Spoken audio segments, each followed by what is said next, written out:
하나님께서 우리에게 주신 영적 무기 가운데 대표적인 두 가지 무엇일까요? 말씀과 기도입니다. 우리가 예수님을 나의 구주로 믿으면 하나님의 자녀가 됩니다. 이 사실을 믿으시죠? 요한복음 1장 12절 말씀 그대로입니다. 영접하는 자, 그 이름을 믿는 자들에게는 하나님의 자녀가 되는 권세를 주셨으니, 이렇게 해서 우리가 하나님의 자녀가 됐으면 언제라도 천국에 들어갈 수 있습니다. 맞죠? 그럼에도 우리는 왜 아직 이 세상에 머물러 있는 걸까? 그것은 하나님께서 불러가지 않으시기 때문이겠죠. 맞습니다. 그러면 왜 아직 안 불러가시는 걸까? 무슨 이유일까? 혹시 세상의 천국보다 더 좋아서일까? 말이 안 되죠? 천국이 훨씬 좋지요. 혹시라도 야, 천국은 심심해, 세상에서 좀 재밌게 놀다 와라, 그런 건 아니잖아요. 또 야, 천국에는 음식이 단조로워, 다양한 거 없어, 그러니까 세상에서 맛있는 음식들을 좀 많이 먹다 와, 뭐 이건 전혀 아닐 것입니다. 그렇다면 과연 무엇 때문일까? 한마디로 말하면 사명 때문입니다. 하나님 보시기에 우리가 아직 이 세상에 남아있어야 될 이유, 해야 될 역할, 사명 때문입니다. 사명을 감당하면서 우리가 기쁨도 누리고 보람도 누리고 행복을 누리고, 그것 역시 하나님의 뜻이기는 하지만 핵심적인 이유는 바로 사명 때문이다라는 것입니다. 그런데 세상이 워낙 험하다 보니까 살아가는 것 자체가 만만치 않습니다. 힘겨울 때가 많습니다. 그래서 하나님께서 우리에게 영적 무기를 주신 것입니다. 그 대표적인 두 가지가 바로 말씀과 기도라는 것입니다. 그 중에 시간 기도에 관해서 한번 살펴보죠. 기도의 중요성은 아무리 강조해도 지나침이 없습니다. 기도가 얼마나 귀한 것일까? 그것을 어떻게 표현하면 좋을까? 생각해 봅니다. 흔히 아주 귀한 것을 강조할 때 황금에 비유하죠. 예를 들어서 황금 연휴, 휴일이 얼마나 소중합니까? 일하면서 사는 사람들에게, 그죠? 근데 모처럼 그 휴일이 연속됐어. 그러니까 얼마나 귀하고 중요해요. 그래서 황금 연휴라고 부르는 거죠. 또 어떤 문제를 해결하는 좋은 방법, 그것을 열쇠에 비유하죠. 그렇다면 기도를 뭐라고 표현하면 좋을까? 황금이라는 낱말과 열쇠라는 낱말을 합치면 얼마나 좋을까 싶어요. 황금 열쇠. 그렇습니다. 영국의 유명한 설교가 찰스 스펄전이 이 말을 사용했습니다. 그가 쓴 책의 제목이 기도의 황금 열쇠라는 것입니다. 오늘 본문에 보니까 바로 이 기도에 관한 말씀이 나오는데 정말 그래요. 황금 열쇠처럼 귀하고 귀한 기도, 예수님은 그것에 대한 약속의 말씀을 주셨습니다. 아무쪼록 이 말씀을 통해서 다시 한번 기도의 중요성을 재확인하시고 무엇보다 꼭 실천하시기를 바랍니다. 그래서 금년에도 날마다, 아니 남은 인생 내내 승리의 복된 인생 꼭 살아가시기를 주님의 이름으로 축원합니다. 오늘 본문은 다락방 강화 혹은 다락방 설교라 그래요. 그 말씀 중에 일부입니다. 다락방 강화는 요한복음 13장부터 16장까지 기록이 되어 있어요. 예수님께서 십자가 못 박히기 전날 밤 제자들과 최후의 만찬을 가지셨습니다. 그 자리에서 이런저런 말씀들을 하셨는데 그게 바로 다락방 강화입니다. 그때 말씀하신 내용들은 어떤 것일까? 세 가지로 간추릴 수 있어요. 십자가 죽음, 부활, 그리고 성령 강림. 다 예언의 말씀이죠. 본문에도 보니까 이 세 가지를 다 포함하고 있습니다. 그 세 가지를 통해서 예수는 우리를 죄와 사망에서 구원하시고 하나님의 자녀 삼으시고 천국으로 인도해 주시는 것입니다. 또 이 세상에서 승리의 삶을 살게 하시는 것입니다. 그 가운데 바로 기도에 관한 말씀을 주셨던 것이죠. 기도로 승리할 수 있다. 기도로 승리하다가 천국에 나중에 들어오라. 이 말씀을 하신 것입니다. 제자들은 예수님께서 이런 말씀을 쭉 하시니까 잘 이해는 안 되고 근심에 휩싸였습니다. 아니, 예수님이 우리랑 항상 이렇게 함께 하시는데 예수님을 못 보게 된다. 이게 무슨 말이에요? 예수님 어디 가셔? 아직 낌새를 못 채고 그들은 그렇게 궁금해 했습니다. 근데 또 그 후에 다시 본대요. 이게 뭐야? 지금은 함께 계시는데 보지 못한다? 또 그 후에는 다시 본다? 이게 무슨 말이야? 헷갈리네. 그들은 너무너무 궁금해서 서로에게 문의합니다. 그래봤자 해결이 안 되죠. 다 모르는데. 그래서 예수님께서 설명을 또 해주신 거예요. 20절 보니까 뭐라고 돼 있어요? 내가 진실로 진실로 너희에게 이르노니 너희는 곡하고 애통하겠으나 세상은 기뻐하리라. 너희는 근심하겠으나 너희 근심이 도리어 기쁨이 되리라. 무슨 말일까요? 십자가와 부활을 얘기한 거예요. 십자가 죽음, 그러면 세상의 악한 자들은 만세 부르고 좋아할 거다. 제자들은 통곡하겠죠. 그걸 말씀하신 거예요. 근데 잠시 후에 역전될 거야. 너희들은 근심했다가 기쁨을 얻을 수 있을 텐데 세상 악한 자들은 기뻐하고 좋아하다가 나중에는 초상집처럼 우울해할 것이다. 부활 때문에 그런 거지요. 21절에서는 이런 십자가 부활을 설명하면서 여자가 해산하는 것을 비유해서 설명을 하셨습니다. 해산절에는 근심한다. 그렇죠. 여인이 이제 잉태하고 해산할 날이 가까우면 얼마나 불안합니까? 야, 잘 될래나 괜찮을래나? 그러다가 아기를 낳으면 어떻게 됩니까? 기쁨이 충만하죠. 아이고 예뻐라.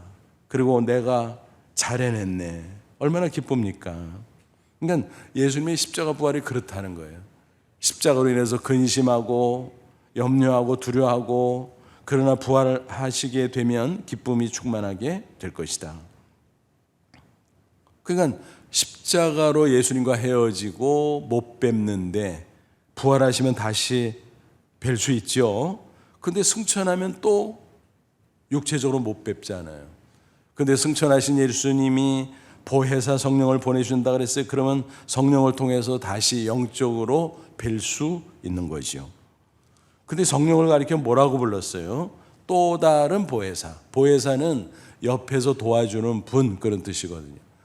지난 3년 이상 예수님은 제자들과 늘 함께하면서 곁에서 도와주셨어요. 그들을 가르쳐 주시고 보호해 주셨고 인도해 주셨고, 그러니까 예수님이 보혜사셨네.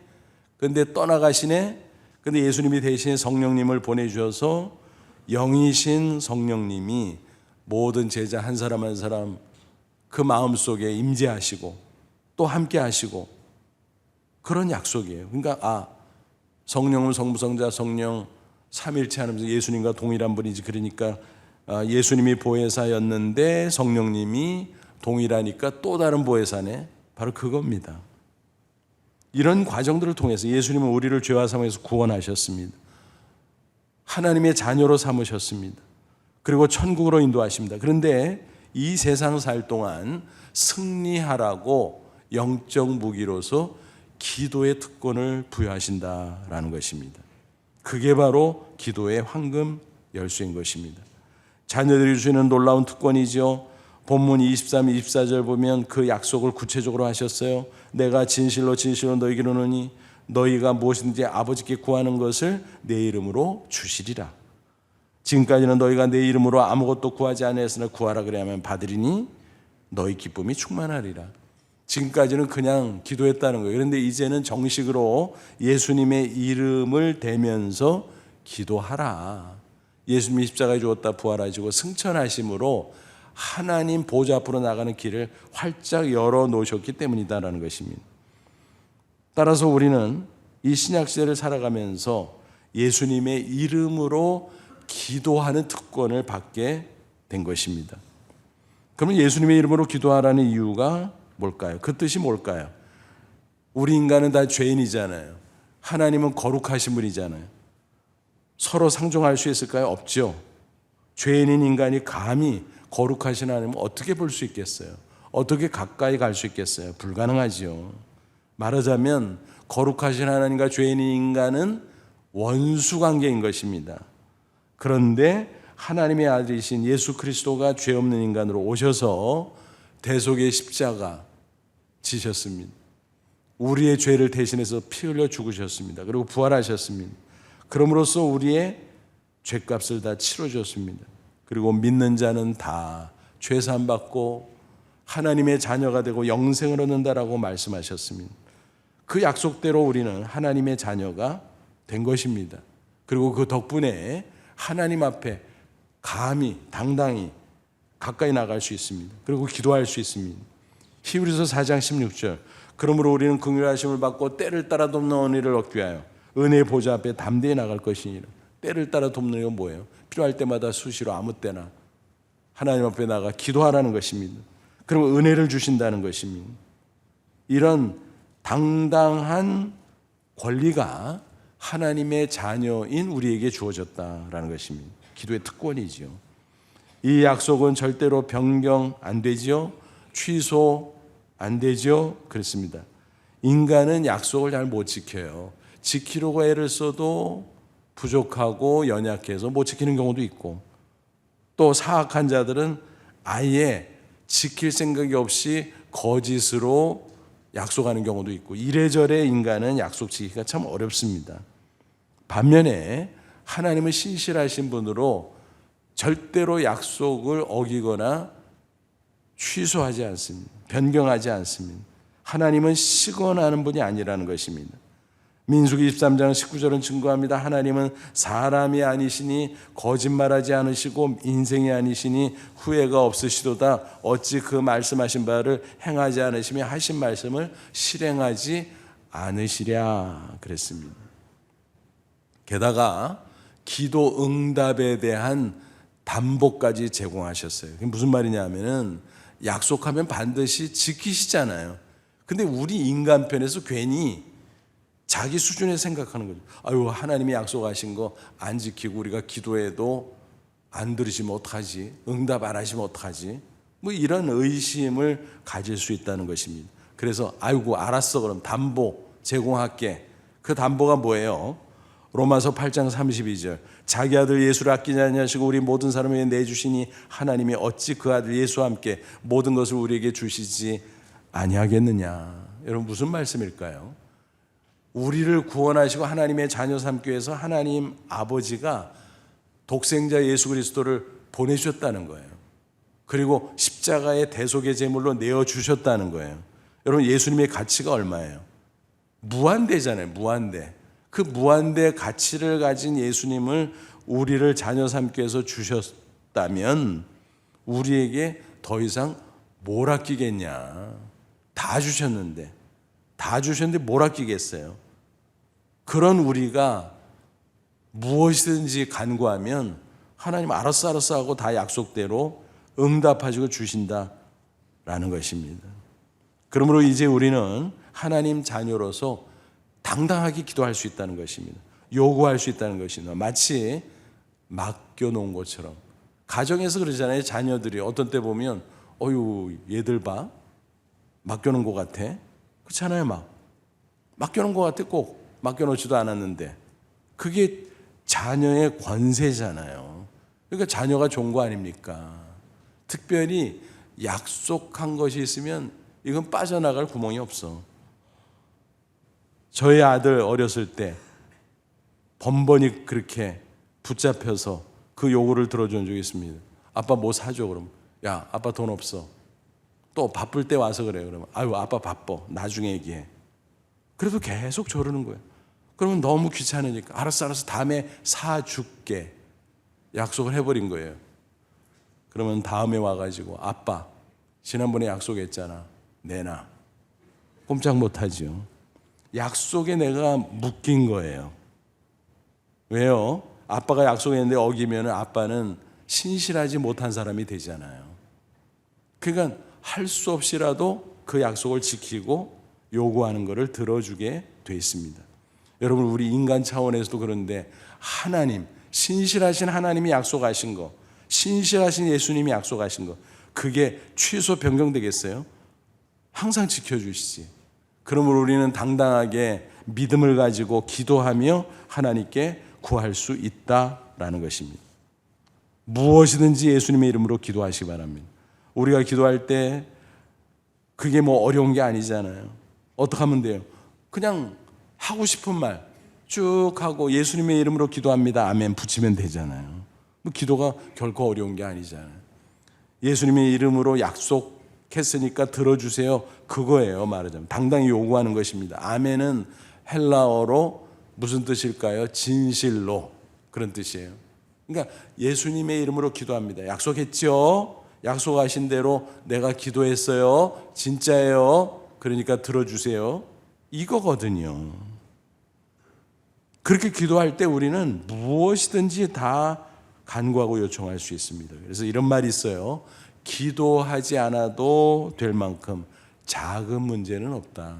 그리고 기도해도 소용이 없을 만큼 큰 문제도 없다. 여러분, 이게 무슨 말인가 잘 음미해 보세요. 기도하지 않아도 될 만큼 작은 문제는 없다. 우리가 어떤 때는 문제를 가볍게 봐요. 아유, 뭐 이 정도는 뭐 내가 할 수 있지 뭐 이런 걸 기도해. 그런데 나중에 큰 코 다치는 경우가 얼마나 많아요. 여러분, 아무리 작은 문제도 늘 하나님과 의논하고 기도하면 하나님이 기뻐하세요. 그리고 그런 것들을 잘 인도해 주세요. 반대로 어떤 때는요, 우리가 섣불리 판단해요. 야, 이거는 불가능해. 이거는 될 수가 없는 거야.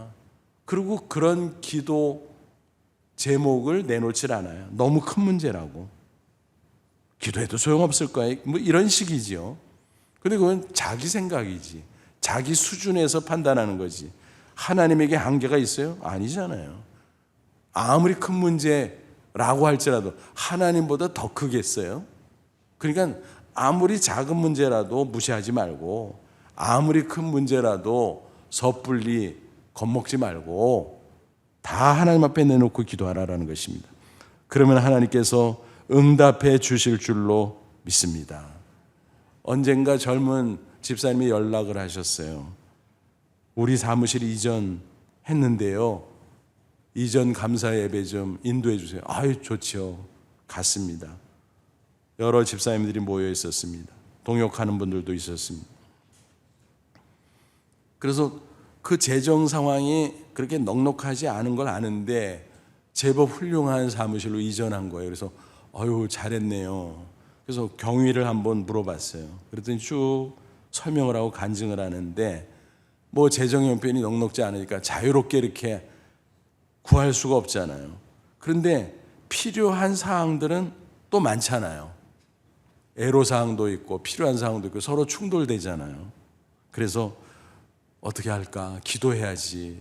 그래서 아주 까다로운 기도 제목 10가지를 첫째, 둘째 쭉 10번째까지 적었습니다. 그리고 기도하기 시작합니다. 근데 객관적으로 보면 야, 이 10가지가 어떻게 다 충족되겠어? 서너 가지 되면 사실은 그것도 괜찮은 수준인데 5, 6가지, 7, 8가지, 아유, 그거는 뭐 굉장하지. 그런데 놀랍게도요, 그 10가지 까다로운 제목이 다 충족됐대요. 그거 얼마나 기쁨이 넘쳤겠어요. 듣는 저도 너무 마음이 시원한 거예요. 야, 잘 됐네요. 잘 됐네. 기가 막히네. 역시 기도야. 기도한 대로 다 됐네. 그래서 감사하는 마음으로 하나님께 예배를 드릴 수 있었습니다. 이런 겁니다. 우리가 생각할 때 작은 문제, 우리가 생각할 때 큰 문제, 그거 우리 생각이고, 작은 문제라고 무시하다가 큰 코 다치는 경우도 있고, 큰 문제라고 겁먹지만 하나님은 위대하신데, 전지전능하신데 그까짓 거 아무것도 아닐 수 있고, 그러므로 무엇이든지 기도하라는 것입니다. 내가 섣불리 판단하지 말라는 것입니다. 우리가 무엇이든지 기도하면 하나님께서 하나님의 능력으로 하나님의 뜻 가운데 응답해 주실 줄로 믿습니다. 그런데 기도가 이렇게 좋은 줄 알았잖아요. 또 그런 말씀 무수히 듣잖아요. 그런데 실제로 기도하는가? 그거는 또 다른 문제다라는 것입니다. 많은 성도들이 기도가 좋은 줄 알고 기도 강조할 때는 맞아 기도 좋지, 기도해야지 하면 좋겠는데, 근데 실제로는 기도하지 않는 경우가 너무나 많다라는 것입니다. 왜 그럴까요? 어떤 분이 바빠서요. 어떻게 하다 보니까 기도가 참 잘 안 되네요. 여러분, 그 말이 맞을까요? 아니요. 핑계거든요. 왜 그런지 따져볼까요? 여러분, 중요한 일이 있으면 바빠도 해요, 안 해요? 하죠. 중요한 거는 바빠도 하지요. 밥 먹는 거 바빠도 밥 안 먹어요? 밥 먹어야 일이 돌아가는데. 그러니까 어떻게 해서라도 짬을 내서 밥을 먹거든요. 또 갑자기 아프게 됐어. 야, 바빠서 병원 갈 시간 없어. 나중에. 그런 어리석은 사람이 어디 있어요? 병원부터 빨리 가야지. 그렇지 않아요? 내일 모레 시험인데 바빠 시험 공부 못해. 그 이상한 사람이 어디 있어요? 중요하면 바빠도 하는 겁니다. 그러니까 기도가 중요하다는 것을 확실하게 인정하면요, 기도하지 왜 안 해요? 그러니까 바빠서 기도 못한다? 그거는 다 핑계라는 것입니다. 또 이런 경우도 있어요. 나는 믿음이 약해서 기도할 줄을 몰라요. 그래서 기도 못해요. 여러분, 그것도 핑계예요. 왜냐하면 기도는요, 정확하게 표현하면 못하는 게 아니라 안 하는 것이거든요. 그 뉘앙스를 여러분 잘 아시잖아요. 하버드 대학에서요, 특별 강연이 있었어요. 강사는 노벨 문학상 수상자. 그래서 널리 광고를 하니까 관심 있는 사람들이 몰려들었어요. 교수 중에도, 석박사 학생들 중에도, 또 학부 학생들 중에도 대형 강의실에 빼곡히 모여 앉았습니다. 강사가 드디어 등단했습니다. 그 앞에 서서 이제 강의를 시작하는가 싶었는데, 여러분 질문 있으시면 질문하시죠. 그러는 거예요. 그러니까 청중들 입장에서 강연 들어왔는데 무슨 질문부터 받는데? 그렇잖아요. 그래서 별 반응을 안 보이고 있는데 한 학생이 저요 하고 손을 들은 거예요. 말씀해 보세요. 그래서 이렇게 질문했습니다. 어떻게 하면 글을 잘 쓸 수 있는지 비결을 알려주시지요. 그러자 강사는 한마디로 요약해서 답해 줬습니다. 지금 당장 종이와 펜을 꺼내서 쓰세요. 그게 전부였습니다. 그리고 다른 분 혹시 질문 없으세요? 잠잠했습니다. 강의 들어왔는데 무슨 질문이 있겠어요? 강의 듣기 전인데. 시간이 좀 흘렀습니다. 침묵 가운데. 그러자 그 강사는 이렇게 말했습니다. 그러면 이상으로 제 강의를 마치겠습니다. 황당하지요? 근데 뜻밖에도 우레와 같은 박수가 터졌습니다. 사실은 그게 정답, 명답이잖아요. 그렇잖아요.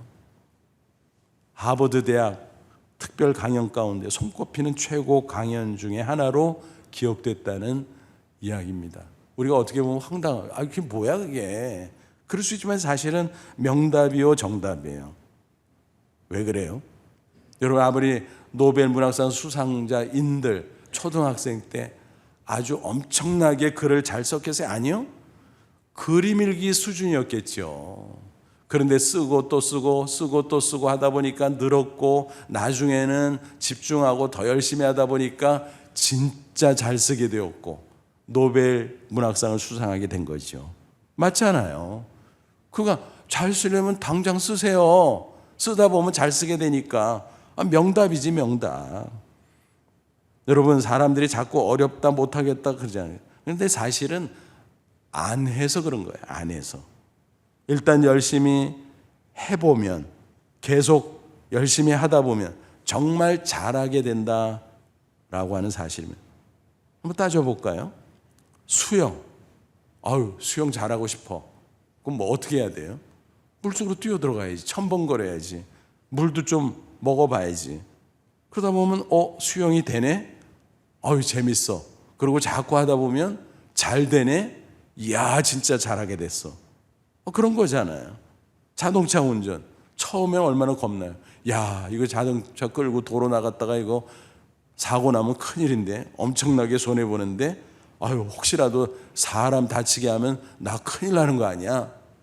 그래서 조심스러워서 안 나가면 영원히 운전 못하지요. 일단 운전 잘하고 싶으면 자동차 끌고 도로로 나가봐야 되는 거예요. 이렇든 저렇든 한번 부딪혀보는 거예요.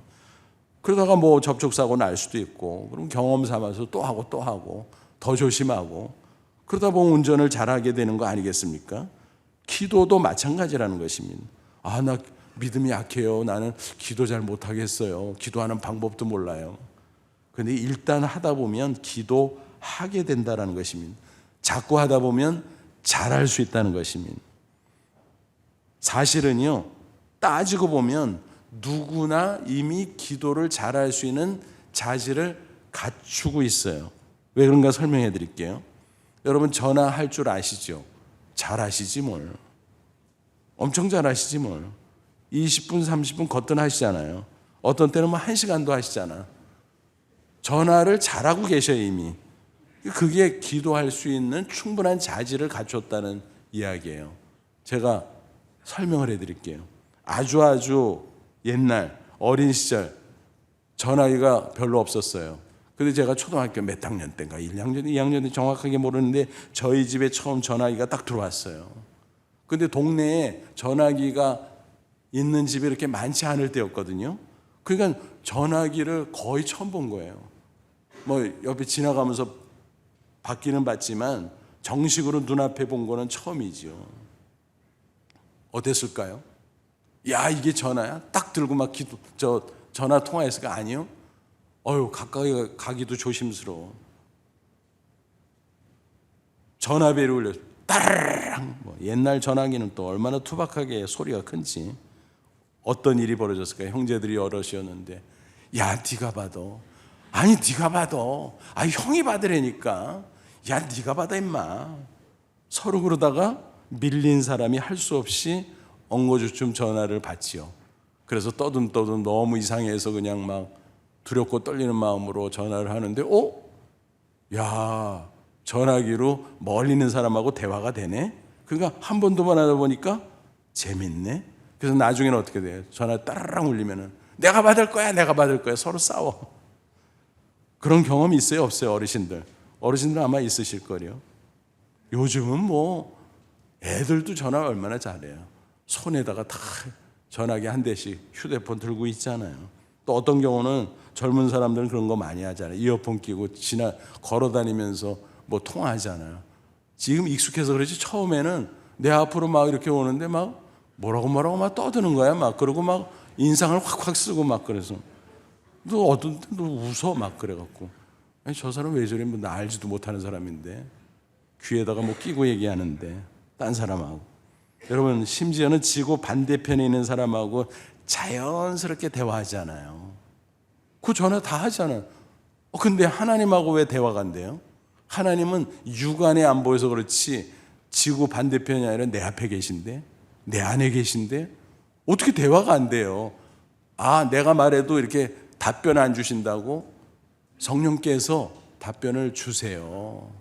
내가 그걸 잘 못 들어서 그렇지. 잘 집중해서 들어보세요. 청각으로 들리는 건 아니지만 내 마음속에 깨달음과 확신을 통해서 답을 주시거든요. 그거를 하다 보면 처음에는 잘 모르겠는데 하다 보면 이런 거구나 하고 감이 잡히고 하나님과 자연스럽게 대화하고 그게 기도를 하는 거 아니겠습니까? 그러니까 하면 되는 거예요. 자꾸 하다 보면 잘하는 거예요. 그렇잖아요.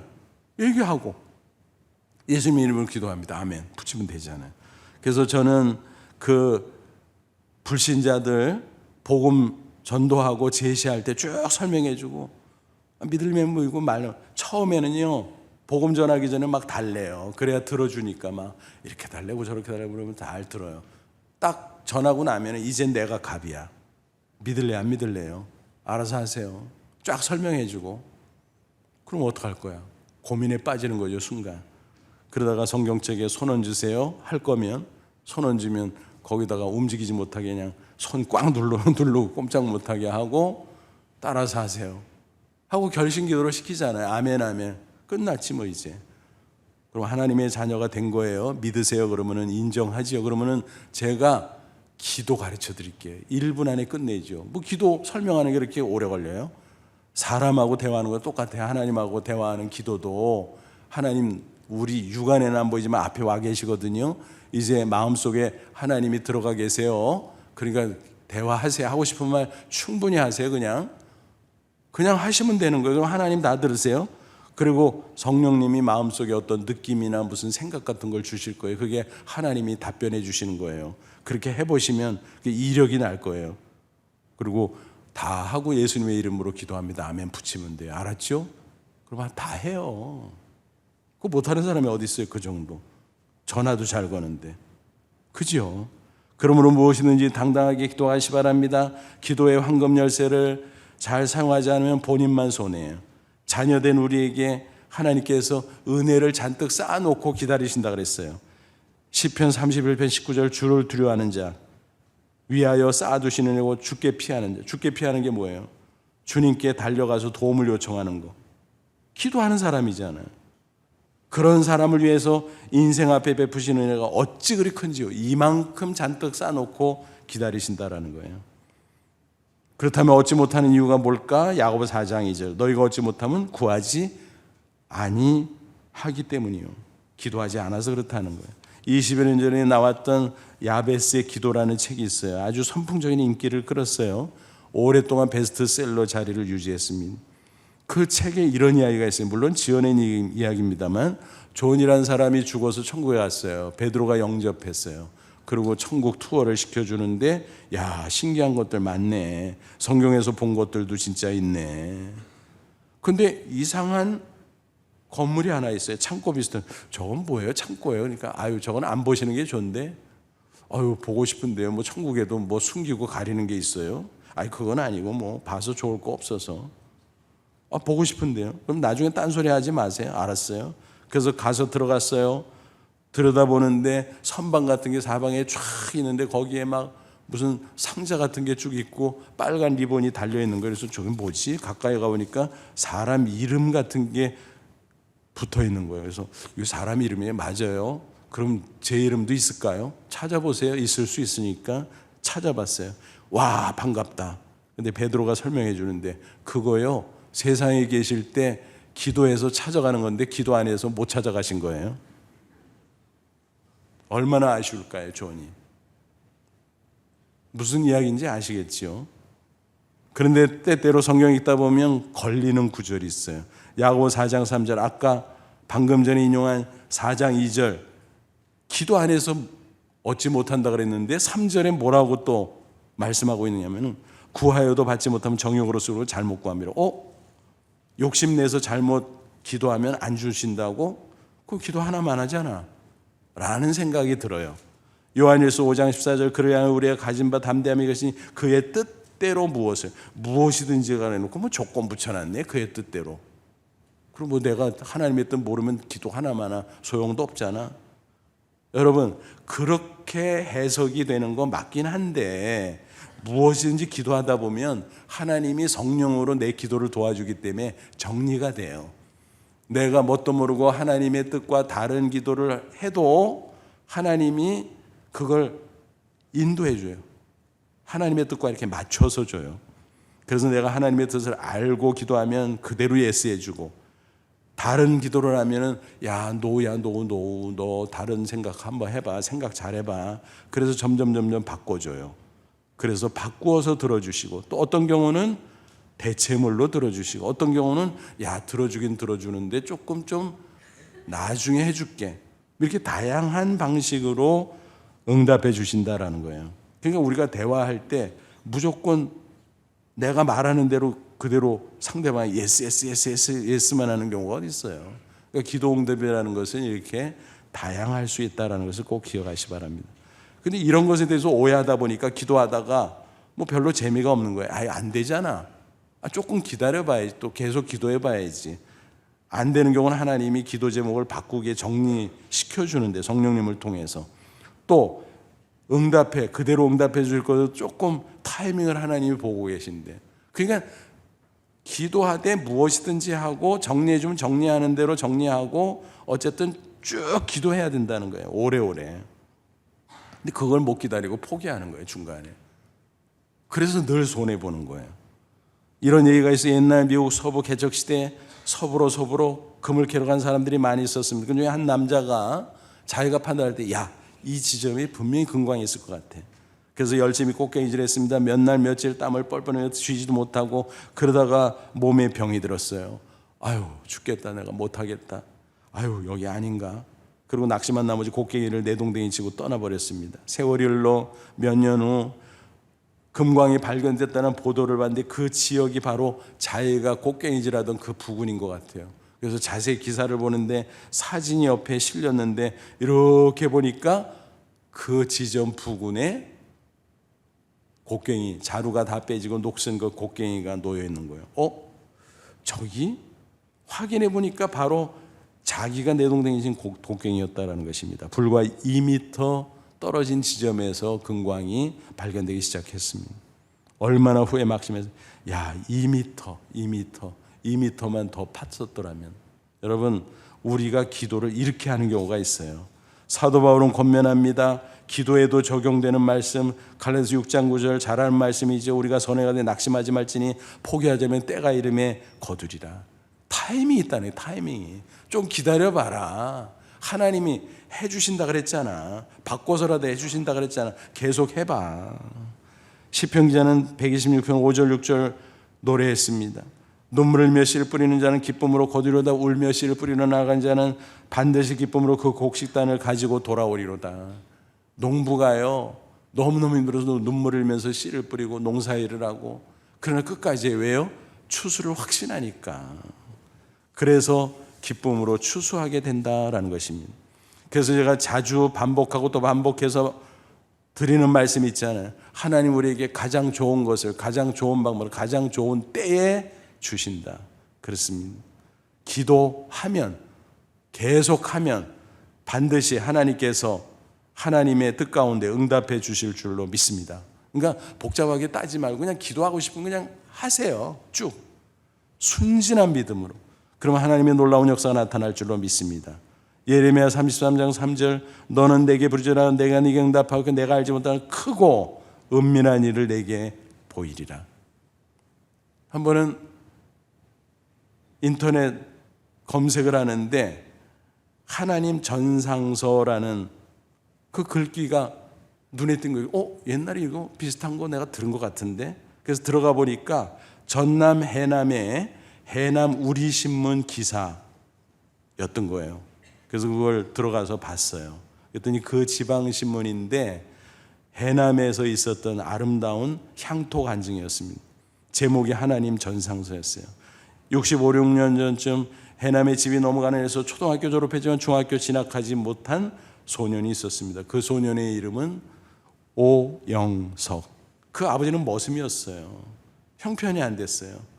근데 자존심이 있으니까 야, 얼굴 하얀 애들이나 공부하는 거지 너는 공부할 필요 없어.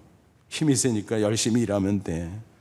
그래서 할 수 없이 아버지를 도와 나무를 하고 농사일을 하고 이렇게 하루하루 보내고 있는데 너무 공부가 하고 싶은 거예요. 다행히 하나님 앞에 기도할 수 있는 믿음의 사람이었습니다. 그래서 기도하는데 아무런 가능성도 보이지 않는 거예요. 근데 기도 중에 생각이 났습니다. 야, 하나님께 간곡한 사연을 담아서 편지를 붙이자. 그래서 사연을 썼습니다. 꾹꾹 눌러서. 그리고 하나님 전상서 그렇게 써가지고 우표딱지도 안 붙이고 봉투 다 닫아서 우체통에 넣었어요. 근데 우체국에서 이렇게 배달하려면 정리를 하잖아요. 분류를 하고. 근데 우체부들이 보고 이게 뭐야 이게. 주소도 없고 하나님 전상서? 하나님 주소가 뭐지? 그래서 이거 버려야 돼? 어떻게 돼? 고민에 빠졌어요. 애가 쓴 것 같은데 글씨를 보니까. 그래서 우체국장이 보더니 야, 이거 고민되는데 버릴 수도 없고 어떡하지? 그러다가 좋은 생각이 있다. 읍내에 교회가 있잖아. 거기 목사님 찾아가면 목사님은 하나님 주소 알겠지. 그래가지고 갖다 준 거예요. 그 목사님이 그걸 뜯어보니까 야, 사연 눈물이 났습니다. 그 소년을 찾았어요. 마침 운영하던 고아원이 있어서 야, 너 여기 살아. 내가 공부시킬게. 그래서 공부하게 됐습니다. 중학교 열심히 공부하고 고등학교 열심히 공부하고 졸업했어요. 너 뭐 될래? 저는요 슈바이처 같이 될래요. 슈바이처가 의사도 되고 또 신학자도 되고 음악가도 되고 그랬는데 너 그렇게 될래? 네, 그렇게 하고 싶어요. 그래서 전남대 의대를 붙었어요. 근데 목사님이 야, 너 여러 가지로 지금 형편이 그렇고 또 신학 먼저 하는 게 좋을 것 같은데. 그래서 알았어요 하고 신학대에 시험을 봤는데 당연히 합격하고 전액 장학생이 됐어요. 그래서 기뻐하면서 열심히 공부했어요. 나중에 의학은 공부하면 돼. 근데 신학을 공부하다 보니까 아이고 이게 내 길이구나 하고 계속 공부하게 되었고 나중에 스위스 유학길도 열리게 됐다고 하는 것입니다. 그래서 학위를 취득하고 돌아와서 모교에서 교수를 하고 나중에는 경력이 쌓여서 마침내 총장을 지낼 수 있었다는 것입니다. 그 주인공이 바로 한신대 오영석 전 총장님이십니다. 여러분, 한 인생이요 순진한 믿음의 기도로 바뀌었어요. 그렇지 않아요? 오늘 우리도 마찬가지예요. 우리가 나이 많아도 하나님 앞에 어린아이죠. 신앙 연조 길어도 여전히 하나님 앞에 어린아이죠. 그러므로 우리는 순진한 어린아이의 믿음으로 기도할 수 있기를 바랍니다. 새해를 시작하면서 결단하면 좋겠습니다. 금년에는 말로만 아니라 진짜 실천하자. 이제부터는 진짜 실천하자. 기도의 황금 열쇠 묵히지 말자. 못하는 게 아니라 안 하는 거니까 일단 해보자. 하다 보면 기도의 맛을 알게 될 것입니다. 하나님 살아계셔서 응답하시는 놀라운 역사들을 체험하게 될 줄로 믿습니다. 안 하면 나만 손해입니다. 중단하면 나만 억울한 겁니다. 암주로 험한 세상 살지만 어떤 경우에도 하나님이 책임져 줄 것을 확신하고 기도의 황금 열쇠 잘 사용해서 꼭 승리하는 인생 다 되시기를 주님의 이름으로 축원합니다.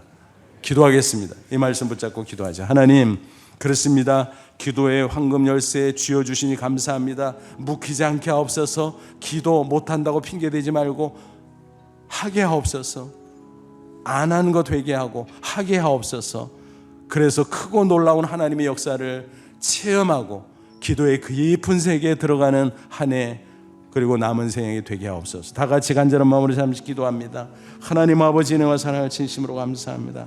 이 시간 주의 말씀으로 권고하시고 기도의 황금 열쇠 잘 쓸 수 있도록 도와주셔서 감사합니다. 기도로 하나님의 능력을 맛보게 하옵소서. 하나님의 섭리를 맛보게 하옵소서. 그래서 인생의 복되고 아름답고 풍성한 모습이 되게 해 주시옵소서.